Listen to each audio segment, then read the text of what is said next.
I got advised by dispatch that they needed me for a welfare check for Miss Edna Suttles. I arrive on scene, and friends of Miss Edna, they're worried about her, and that Miss Edna didn't show up to work. There's no signs of any kind of home breaking or disturbance, but her vehicle was missing. The son walked through the house and saw that there were a couple things out of place. He also informed me that she had about $50,000 worth of jewelry that was missing.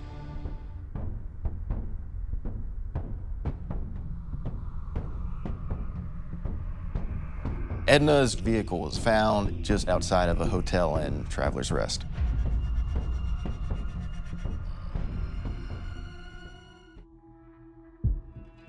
We're able to see Edna's vehicle arrive at the grocery store parking lot, and we see this man. He walks over to his car, gets a small bag, and gets into the front of the Grand Cherokee with Edna, and they drive off. Investigators later observed a white male arriving in Miss Suttles' Jeep and backing it in a spot behind the hotel, and then wipes the vehicle down. Normal people don't wipe down a vehicle like that unless they're trying to conceal their identity.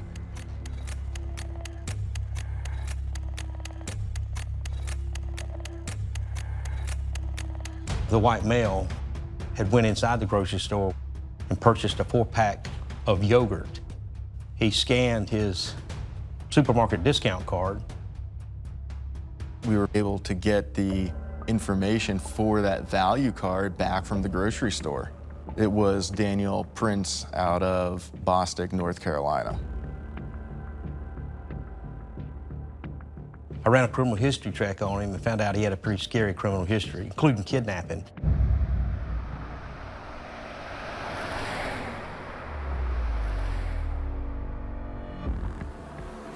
Why am I here? All right.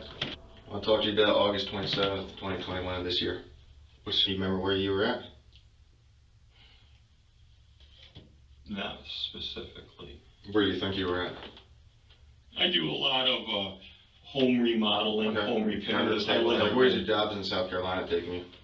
Actually, I was down to Travelers Rest, but I don't know if it was Friday or Thursday. I know I'd been there earlier that week. Okay, so specifically the 27th. I think I was down there on the 24th. So Why what are we... What you're telling us is that's not you on the 27th? Food Line parking lot? I don't think so. That's not you? That's me. Where's that? Food Line, August 27th, 2021, 9:23. Okay. Here's y'all in the hotel parking lot.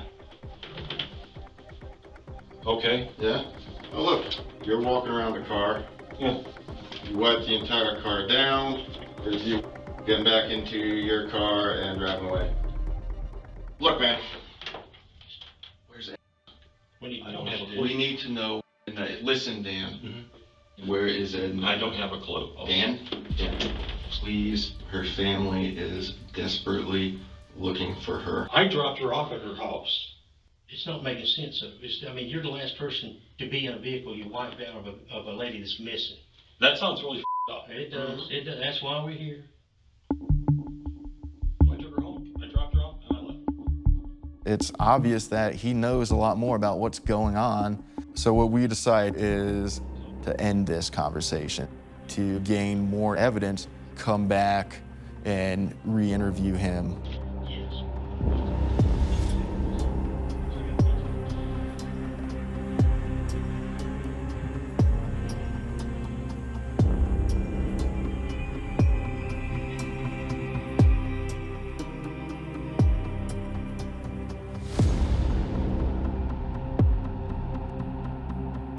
While we're going through his belongings, I discover a credit card to a Nancy Rago.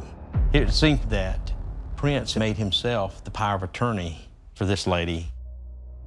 We found that she had told people that she was going to go live with Mr. Prince, and they were going to live off the grid and move away together. Further investigation revealed Miss Ragos hadn't been seen since 2017. We were able to see her Social Security be deposited into her accounts, and the very next day, that money coming out of the accounts at an ATM near where we knew Prince to reside.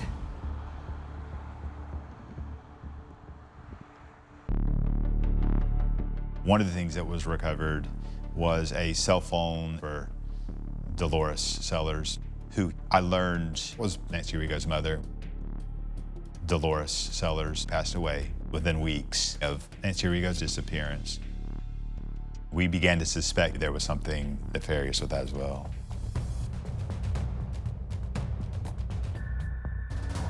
They found some jewelry that belonged to Edna on the property of Mr. Prince. Then a B-box was located, set a little bit back away from the house.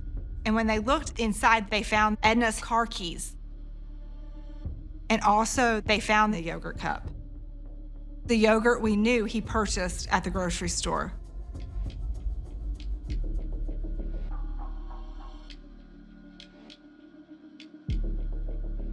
We were looking through a phone, and we see some family members start to check in on this person, and we made the decision kind of on the spot, let's just call them. They said that they had not heard or spoken from that person in several years. That person's name was Miss Lee Goodman. We also then found Daniel Prince was using her finances. We realized that Daniel Prince has potentially more victims out there. This guy is an actual serial killer. There were some other things found at your house. There was quite a lot of stuff found in your B house. There could be a million explanations for some of that stuff, and I don't want to jump to conclusions. And if there's something that happened that you didn't intend to happen, let's talk about it. If you tell them to turn that off, I will talk to you a little more freely. The video recording was turned off. So I talked with Greg and made that. Okay, let's put it this way. A person I was very good friends with wanted to do something to put someone basically out of their misery that was very closely related to them. That's one body. That person started having an extreme amount of guilt over this and decided they were going to go tell what had happened. That's the second body. He's clicking off in his hands about different bodies. The second body that he's talking about is Miss Nancy Rigo. We believe the first person he's talking about there is Miss Dolores Sellers, Nancy Rigo's mother. There's a third body that I did not kill, that a person I was trying to help out. And I knew that they'd be getting Social Security disability for the rest of their life. So I got rid of said bodies, for example, so that I could continue to use the card. That individual there he's describing is Miss Goodman. By any chance, while he's getting all this squared away, Mm-hmm. can you just help me get that closure for Edna's family? Not until I have this. I clam up like a clam if this doesn't go federal for everything. He wanted life in a federal prison, and then once I agreed, he'll then help us with the investigation, kind of reasserting control, which is what he wanted throughout this case.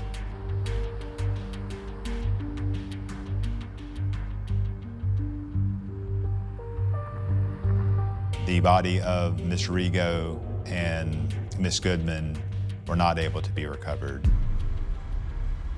There is something to be said about the closure, but at the same time, it takes away any hope you may have. You know your mother's never coming back. I can't even put it into words the way it makes you feel. Daniel Prince of Bostic pleaded guilty in federal court in Spartanburg in the kidnapping and death of Edna Suttles. Authorities called Daniel Prince a monster and serial killer. They say he's also responsible for the disappearance or death of at least 3 other women. In exchange for the life sentence, he took the responsibility for the deaths of Edna Suttles, Nancy Rigo, Dolores Sellers, and Leah Goodman.